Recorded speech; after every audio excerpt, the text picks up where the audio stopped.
ಇದು 1400 ವರ್ಷಗಳ ಹಿಂದಿನ ಕತೆ. ಅರಬ್ಬರು ಅಫ್ಘಾನ್ ಮೂಲದ ಗಜ್ನಿಗಳು ಹಿಂದೂ ಸರಹದ್ದನ್ನ ವಶಪಡಿಸಿಕೊಳ್ಳಲು ಹವಣಿಸುತ್ತಿದ್ದ ಕಾಲವದು. ಈ ಸಂದಿಗ್ಧ ಸಮಯದಲ್ಲಿ ಹುಟ್ಟಿದ್ದ ಬಪ್ಪ ರಾವಲ್ರ ಪೂರ್ವಜರನ್ನ ವೈರಿಗಳು ಕೊಂದು ಹಾಕಿದ್ದರು. ತೇಟ್ ನಮ್ಮ ಕದಂಬ ಕುಲ ತಿಲಕ ಮಯೂರವರ್ಮನ ಕಥೆಯಂತೆಯೇ ಬಪ್ಪ ರಾವಲ್ ಆರಂಭದಲ್ಲಿ ಅಜ್ಞಾತವಾಗಿಯೇ ಬಾಲ್ಯ ಕಳೆದಾತ. ಹಸುಗೂಸು ಕಟ್ಟಿಕೊಂಡು ವಿರೋಧಿಗಳ ಕಣ್ತಪ್ಪಿಸಿ ಓಡಾಡುತ್ತಿದ್ದ ತಾಯಿ ಈ 3 ವರ್ಷದ ಕಂದಮ್ಮ ಕಾಲಭೋಜ ಅಂದ್ರೆ ಬಪ್ಪ ರಾವಲ್ರನ್ನ ಕುಲಗುರುವಿನ ಕೈಗೆ ನೀಡಿ ದೇಹತ್ಯಾಗ ಮಾಡಿದ್ರು. ರಾಜಗುರು ತಮ್ಮ ಸುಪದ್ರಿಗೆ ಸಿಕ್ಕ ಕಾಲಭೋಜನನ್ನ ತ್ರಿಕೂಟ ಪರ್ವತಕ್ಕೆ ಕರೆದೊಯ್ದರು. ಮುಂದಿನ 10 ವರ್ಷಗಳ ಕಾಲ ವಿವಿಧ ಬ್ರಾಹ್ಮಣರ ಮನೆಗಳಲ್ಲಿ ಬೆಳೆದ ಕಾಲಭೋಜ ಬಳಿಕ ನಗಾದ ಎಂಬ ನಗರಿಯ ಬ್ರಾಹ್ಮಣರೊಬ್ಬರ ಮನೆಗೆ ಸೇರಿಸಲ್ಪಟ್ಟ. ಇದೇ ನಗರಿಯಲ್ಲಿ ಕಾಲಭೋಜ್ 12 ವರ್ಷಗಳ ಕಾಲ ಹರಿತ ಮುನಿಯ ಸೇವೆ ಮಾಡಿದ್ರು. ಕಾಲಭೋಜ ವಯಸ್ಸಿಗೆ ಬರುತ್ತಿದ್ದ ಸಮಯದಲ್ಲೇ ಅರಬ್ಬರು ಹಿಂದೂ ಸರಹದ್ದಿನ ಮೇಲೆ ಕಣ್ಣಿಟ್ಟು ವಶಪಡಿಸಿಕೊಳ್ಳಲು ತಯಾರಿ ನಡೆಸಿದ್ದರು. ಅರಬ್ನ ಸುಲ್ತಾನರು ಇರಾನ್, ಇರಾಕ್, ಸ್ಪೇನ್ ಸಹಿತ ಹಲವು ಪ್ರದೇಶಗಳನ್ನ ವಶಪಡಿಸಿಕೊಂಡು ಇಡೀ ಅರಬ್ ವಲಯವನ್ನೇ ತಮ್ಮ ಕಬ್ಜಾ ಮಾಡಿಕೊಂಡಿದ್ದರು. ಅವರ ದೃಷ್ಟಿ ಈಗ ಹಿಂದೂಸ್ತಾನದ ವಿವಿಧ ಸಂಸ್ಥಾನಗಳ ಮೇಲಿತ್ತು. ಈ ಸಾಮ್ರಾಜ್ಯದ ವಿಸ್ತರಣೆಯ ಭಾಗವಾಗಿಯೇ ಇರಾಕ್ನ ಸುಲ್ತಾನ ಅಲ್ ಹಜಾಜ್ ಹಿಂದೂ ಸರಹದ್ದಿನ ಮೇಲೆ ದಾಳಿ ನಡೆಸಲು ಹೊಂಚು ಹಾಕಿದ್ದ. ಅಲ್ಲದೆ ಹಲವು ಬಾರಿ ಆತ ದಾಳಿಯ ಯತ್ನ ನಡೆಸಿದ್ದ ಕೂಡ, ಆದರೆ ಅದು ಸಫಲವಾಗಿರಲಿಲ್ಲ. ಹೀಗಿದ್ರೂ ಆತ ಸುಮ್ಮನೆ ಕುಳಿತುಕೊಂಡಿರಲಿಲ್ಲ. ತನ್ನ ಇಡೀ ಸೈನ್ಯವನ್ನ ಸಿಂಧ್ ಪ್ರಾಂತ್ಯದ ಗಡಿಯ ಸುತ್ತಮುತ್ತ ನೆಲೆಗೊಳಿಸಿ ನಿರಂತರ ದಾಳಿ ನಡೆಸಲು ಪ್ರಾರಂಭಿಸಿದ್ದ. ಈ ದಾಳಿಯಲ್ಲಿ ಆತ ಸಿಂಧ್ ವಲಯದ ಹಲವು ನಗರ ಪಟ್ಟಣಗಳನ್ನ ವಶಕ್ಕೆ ಪಡೆದುಕೊಂಡು ರಣಕೇಕೆ ಹಾಕಿದ್ದ. ಇದಕ್ಕೆ ಉತ್ತರ ಎನ್ನುವಂತೆ ಅಂದು ಚಿತ್ತೋಡ್ಗಢ್ನ ಮೌರ್ಯರು ಹಾಗೂ 1ನೇ ನಾಗಭಟ್ಟನ ಸೈನ್ಯ ಜಂಟಿಯಾಗಿ ಅಲ್ ಹಜಾಜನ ವಿರುದ್ಧ ಸಮರಕ್ಕಿಳಿಯಿತು. ಈ ಸಮಯದಲ್ಲೇ ಋಷಿ ಹರಿತರ ಅಣತಿಯಂತೆ ಬಪ್ಪ ರಾವಲ್ ಸಹ ರಣರಂಗಕ್ಕೆ ಎಂಟ್ರಿ ಕೊಟ್ಟಿದ್ದರು. ಹೀಗೆ ಸಮರ ಭೂಮಿಗೆ ಹೆಜ್ಜೆ ಇಟ್ಟ ಕಾಲಭೋಜ ಸಂಯುಕ್ತ ಸೇನೆ ಸಿಂಧ್ ವಲಯವನ್ನ ದಾಟಿ ಮುನ್ನುಗ್ಗುವ ವೇಳೆ ತನ್ನ ಪರಾಕ್ರಮದಿಂದ ಇಡೀ ಸೈನ್ಯದ ಮೇಲೆ ಹಿಡಿತ ಸಾಧಿಸಿದ್ರು. ಅಚ್ಚರಿ ಅಂದ್ರೆ ಕೇವಲ 15 ವರ್ಷದ ಬಾಲಕನೊಬ್ಬ ಸೈನ್ಯವನ್ನ ತನ್ನ ಸುಪದ್ರಿಗೆ ಪಡೆಯುವಷ್ಟು ಶೌರ್ಯ, ಧೈರ್ಯ ಪ್ರದರ್ಶನ ಮಾಡಿದ್ದ. ಹೀಗೆ ಸೈನ್ಯದ ನೇತೃತ್ವ ವಹಿಸಿಕೊಂಡ ಕಾಲಭೋಜ ರಾವಲ್ ಬಪ್ಪ ಸಿಂಧ್ ಪ್ರಾಂತ್ಯದ ಬ್ರಾಹ್ಮಣಾಬಾದ್ನವರೆಗೂ ಇರುವ ಪ್ರದೇಶಗಳನ್ನ ಸ್ವತಂತ್ರಗೊಳಿಸಿದ್ದ. ಇದೇ ಕೋಟೆಯಲ್ಲೇ ರಾವಲ್ ಬಪ್ಪ ತನ್ನ ಸೈನ್ಯದ ಒಂದು ತುಕಡಿಯನ್ನ ನಿಯೋಜಿಸಿದ. ಸುಮಾರು 50,000 ಸೈನಿಕರ ಪಡೆ ಮೇವಾಡನ ವಾಯುವ್ಯದಲ್ಲಿ ಗಡಿ ರಕ್ಷಣೆಗಾಗಿ ಸಜ್ಜಾಗಿ ನಿಂತಿತು.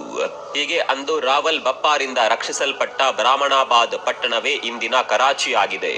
ಅಂದು ಹಿಂದೂ ರಾಜರು ಒಟ್ಟಾಗಿ ನಡೆಸಿದ್ದ ದಾಳಿಯ ಪ್ರತಿಫಲ ಎನ್ನುವಂತೆ ಅಲ್ ಹಜಾಜ್ ಪರಾಜಿತನಾಗಿ ಸಿಂಧ್ ಪ್ರಾಂತ್ಯದ ಗಡಿಯಿಂದಲೇ ವಾಪಸ್ ತೆರಳುವಂತಾಯಿತು. ಇನ್ನು ಕ್ರಿಸ್ತಶಕ 712ರಲ್ಲಿ ಅರಬ್ ರಾಜ ಅಲ್ ವಾಲಿ ಪ್ರಥಮ್ ತನ್ನ ಸೈನ್ಯಾಧಿಕಾರಿ ಮೊಹಮ್ಮದ್ ಬಿನ್ ಕಾಸಿಂ ನೇತೃತ್ವದಲ್ಲಿ ಸಿಂಧ್ ಮೇಲೆ ದಾಳಿ ನಡೆಸಲು ಸೈನ್ಯವನ್ನ ಕಳಿಸಿದ್ದ. ಕ್ರಿಸ್ತಶಕ 632ರಿಂದ ಕ್ರಿಸ್ತಶಕ 712ರವರೆಗೆ ಅರಬ್ನಲ್ಲಿ ಒಟ್ಟು 8 ಜನ ಖಲೀಫಾಗಳು ಬದಲಾಗಿದ್ದರು. ಅಂದ್ರೆ 8 ಜನ ಆಳರಸರು ಬಂದು ಹೋಗಿದ್ದರು. ಈ ಅವಧಿಯಲ್ಲಿ ಒಟ್ಟು 15 ಬಾರಿ ಸಿಂಧ್ ಮೇಲೆ ದಾಳಿ ನಡೆದಿತ್ತು. ಹೀಗಿದ್ರೂ ಸಿಂಧ್ ಪ್ರಾಂತ್ಯದ ರಾಜ ದಾಹಿರ್ನನ್ನ ಅವರಿಂದ ಸೋಲಿಸಲು ಸಾಧ್ಯವಾಗಿರಲಿಲ್ಲ. ಆದರೆ ಕ್ರಿಸ್ತಶಕ 712ರಲ್ಲಿ ಮೊಹಮ್ಮದ್ ಬಿನ್ ಕಾಸಿಂ ನೇತೃತ್ವದಲ್ಲಿ ಬಂದ ಅರಬ್ ಸೇನೆ ದಾಹಿರ್ನನ್ನ ಸೋಲಿಸಿ ಬ್ರಾಹ್ಮಣಾಬಾದನ್ನ ವಶಪಡಿಸಿಕೊಂಡಿತು. ಸಾಲದಕ್ಕೆ ರಾಜ ದಾಹಿರ್ನ ಶಿರವನ್ನ ಸಿಂಧ್ ಕೋಟೆಯ ಮೇಲೆ ನೇತು ಹಾಕಲಾಯಿತು. ಯಾವಾಗ ಸಿಂಧ್ ಪ್ರಾಂತ್ಯ ತಮ್ಮ ವಶವಾಯಿತೋ ಆಗ ಅರಬ್ಬರ ಸಾಮ್ರಾಜ್ಯ ವಿಸ್ತರಣೆಯ ಹಪಾಹಪಿಯು ಹೆಚ್ಚಾಯಿತು.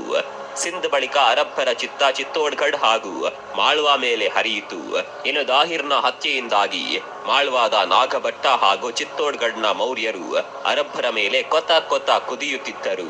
ಇದೇ ಸಮಯದಲ್ಲೇ ಅರಬ್ಬರ ಸೇನಾಧಿಕಾರಿ ಮೊಹಮ್ಮದ್ ಬಿನ್ ಕಾಸಿಂ ಸೇನೆ ಸಹ ಗುರ್ಜರ ಪ್ರತಿಹಾರದ ರಾಜಧಾನಿ ಬಳಿಯೇ ಬಂದು ಹೊಂಚು ಹಾಕುತ್ತಿತ್ತು.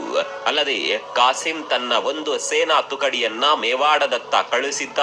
ಕಾಸಿಂನ ಷಡ್ಯಂತ್ರ ಬಲು ಬೇಗನೆ ಅರಿತುಕೊಂಡ ನಾಗಭಟ್ಟ ಮಾಳ್ವಾ, ಮೇವಾಡ ಹಾಗೂ ಪಶ್ಚಿಮ ಹಿಂದ್ ಸೇನೆಗಳನ್ನ ಒಟ್ಟುಗೂಡಿಸಿದ. ಈ ಸಮಯದಲ್ಲೇ ಬಪ್ಪ ರಾವಲ್ ಮೇವಾಡದ ಮೌರ್ಯ ಸೇನೆಯ ಸೇನಾಧಿಪತಿಯಾಗಿ ಕಾರ್ಯನಿರ್ವಹಿಸುತ್ತಿದ್ದರು. ಹೀಗೆ ಅರಬ್ಬರ ವಿರುದ್ಧ ಹೋರಾಡಲು ದೊಡ್ಡ ಸೈನ್ಯಗಳ ಕೂಟವೇ ರೆಡಿಯಾಗಿತ್ತು. ಸ್ನೇಹಿತರೆ, ಇನ್ನೊಂದು ಅಚ್ಚರಿಯ ವಿಚಾರ ಅಂದ್ರೆ ಅರಬ್ ಸುಲ್ತಾನರನ್ನ ಬಗ್ಗು ಬಡಿಯಲು ಕೇವಲ ಪಶ್ಚಿಮ ಹಿಂದ್ ಸಂಸ್ಥಾನಗಳ ರಾಜರಷ್ಟೇ ರೆಡಿಯಾಗಿರಲಿಲ್ಲ. ಬದಲಾಗಿ ದಕ್ಷಿಣದ ರಾಜ, ಅದರಲ್ಲೂ ಇಂದಿನ ಕನ್ನಡ ನಾಡಿನ ಬಾದಾಮಿ ಚಾಳುಕ್ಯರ ದೊರೆ ಎರಡನೆಯ ವಿಕ್ರಮಾದಿತ್ಯ ಸಹ ಸಜ್ಜಾಗಿ ನಿಂತಿದ್ದ. ಗುಜರಾತ್ನಲ್ಲಿದ್ದ ತನ್ನ ಸಂಸ್ಥಾನದ ಶಾಖೆಯ ಉಳಿವಿಗಾಗಿ ವಿಕ್ರಮಾದಿತ್ಯ ತೊಡೆ ತಟ್ಟಿ ನಿಂತಿದ್ದ. ತನ್ನ ಇಡೀ ಸೈನ್ಯದೊಂದಿಗೆ ಅರಬ್ಬರ ವಿರುದ್ಧದ ಹೋರಾಟದಲ್ಲಿ ಪಾಲ್ಗೊಂಡಿದ್ದ. ಹೀಗೆ ಇಡೀ ಹಿಂದ್ ಒಕ್ಕೂಟದ ವಿರಾಟ ಸೇನೆ ಕಾದಾಟಕ್ಕೆ ಅಣಿಯಾಗಿತ್ತು. ಈ ಸಂಯುಕ್ತ ಸೇನೆ ಮೇವಾಡದ ಸೇನಾಧಿಪತಿ ಬಪ್ಪ ರಾವಲ್ ನೇತೃತ್ವದಲ್ಲಿ ಸಿಂಧ್ನತ್ತ ಮುನ್ನುಗ್ಗಿತು. ಸಿಂಧ್ನ ಪ್ರತಿ ಪ್ರಾಂತ್ಯದಲ್ಲೂ ಬಪ್ಪ ರಾವಲ್ ಪಡೆ ದಿಗ್ವಿಜಯ ಸಾಧಿಸಿತು. ಈ ವಿರಾಟ ಸೇನೆಯ ಸಾಮರ್ಥ್ಯ ಕಂಡು ಮೊಹಮ್ಮದ್ ಕಾಸಿಂ ಸೇನೆ ಮರಳಿ ಇರಾಕ್ಗೆ ಪಲಾಯನ ಮಾಡಿತು. ತನ್ನ ವೀರ ಪರಾಕ್ರಮದಿಂದ ಇಡೀ ಸಂಯುಕ್ತ ಸೇನೆಯನ್ನ ಮುನ್ನಡೆಸಿದ್ದ ಬಪ್ಪ ರಾವಲ್ ಅಂದುಕೊಂಡಂತೆ ಅರಬ್ಬರನ್ನ ಹಿಮ್ಮೆಟ್ಟಿಸಿದ್ದರು. ಭವಿಷ್ಯದಲ್ಲಿ ನಡೆಯಬಹುದಾಗಿದ್ದ ದಾಳಿಯನ್ನ ತಡೆಗಟ್ಟುವ ನಿಟ್ಟಿನಲ್ಲಿ ಸಿಂಧ್ನಲ್ಲಿ ಸೇನಾ ಚೌಕಿ ನಿರ್ಮಿಸಿದ್ರು. ಅತ್ತ ಬಪ್ಪ ರಾವಲ್ ಸಿಂಧ್ನತ್ತ ಮುನ್ನುಗ್ತಾ ಇದ್ರೆ, ಇತ್ತ ಅರಬ್ಬರ ನಾಯಕ ಹಕೀಂ ಅಲ್ ಜುನೈದ್ ಮಾರ್ವಾಡ್ನಲ್ಲಿ ತನ್ನ ದಾಳಿ ಶುರುವಿಟ್ಕೊಂಡಿದ್ದ. ನೋಡುತ್ತಿದ್ದಂತೆ ಗುಜರಾತ್, ರಾಜಸ್ಥಾನದ ಪ್ರತಿಹಾರರ ಅನೇಕ ನಗರ ಪಟ್ಟಣಗಳು ಜುನೈದ್ ವಶವಾಗಿದ್ದವು. ದಾಳಿಯ ವಿಷಯ ತಿಳಿಯುತ್ತಿದ್ದಂತೆಯೇ ಬಪ್ಪ ರಾವಲ್ ತನ್ನ ಸೇನೆಯನ್ನ ಮರಳಿ ರಜಪೂತ ಸಂಸ್ಥಾನಗಳತ್ತ ತಿರುಗಿಸಿದ್ರು. ಅಲೋರ್ನಲ್ಲಿ ಜುನೈದ್ ಸೇನೆಯೊಂದಿಗೆ ಭೀಕರ ಕಾದಾಟ ನಡೆಯಿತು. ಸಂಯುಕ್ತ ಸೇನೆಯ ವಿರಾಟ ದರ್ಶನದಿಂದ ಭಯಭೀತಗೊಂಡ ಹಕೀಂ ಅಲ್ ಜುನೈದ್ ಕಾಶ್ಮೀರದ ಮೂಲಕ ಅರಬ್ಗೆ ವಾಪಸ್ ಆಗಲು ನಿರ್ಧರಿಸಿ ಅಲ್ಲಿಂದ ಪಲಾಯನ ಮಾಡಿದ.